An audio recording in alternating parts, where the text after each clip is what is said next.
moi, en tant qu'administrateur du territoire, c'est une grande joie, c'est une grande ouverture, c'est un avenir meilleur. Pourquoi? Parce que lorsque vous êtes en train de recevoir des grandes délégations pareilles, c'est déjà une phase d'ouverture, une phase qui nous montre comment est-ce que nous allons quitter un pas les plus reculés vers un pas les plus avancés. Voilà au moins. Pour nous, c'est une joie, pas seulement pour moi, et aussi pour toute la population de Manono. Pourquoi? Parce qu'aujourd'hui, Manono est devenue une lampe mondiale. Nul n'est censé d'ignorer que nous sommes appelés capitale mondiale de lithium. Comme nous sommes capitale mondiale, nous avons le plein droit de recevoir les grandes délégations pareilles.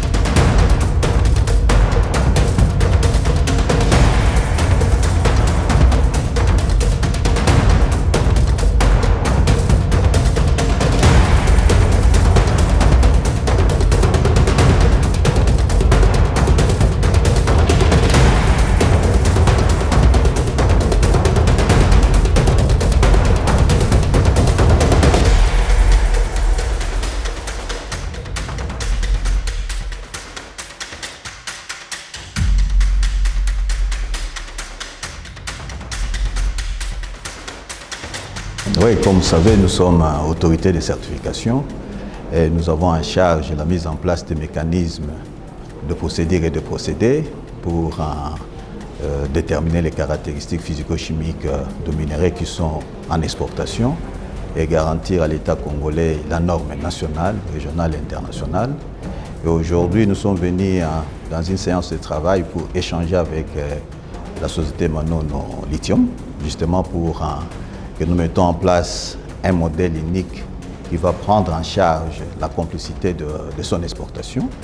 Parce que dans le lot de ceux qui vont exporter, il y aura les lithium, les sulfates de lithium et aussi l'ocacitérite. Ça veut dire que nous sommes obligés de prendre en charge les sous-produits qui sont contenus dans ces métaux-là et leur garantir l'exportation qui va passer par Kalimi. Vous savez que le lithium aujourd'hui, c'est un produit important, donc on appelle le produit critique pour le monde, et il participe dans l'industrie automobile et aussi dans la stabilisation en ce qui concerne l'économie verte. Et le pays aujourd'hui, comme le chef de l'État l'a dit plusieurs fois, nous sommes un pays solution et le lithium est un produit important pour le monde. Il doit être encadré et tracé pour permettre au peuple congolais de pouvoir gagner. Vous savez qu'on dit que le Congolais, il vit pauvre, mais quand il meurt, il est enterré dans le diamant, il est enterré dans le lithium, il est enterré dans le cuivre, dans le cobalt. Mais aujourd'hui, c'est une opportunité pour les Manonois de pouvoir bénéficier le produit de leur terre, qui est le lithium. Et c'est la mise en place du bureau de traçabilité, parce qu'il faudrait que cet encadrement puisse mettre ensemble dans le prédédouanement tous les services intervenants et encadrer ces lots de lithium jusqu'à leur point de sortie final. Nous sommes dans la période de construction et à la fin de cette année, nous allons la production. Donc pendant cette procédure, l'entreprise doit bien respecter la loi et les réglementations de la RDC. Donc surtout par rapport à l'exportation, nous devons respecter les réglementations de CEC.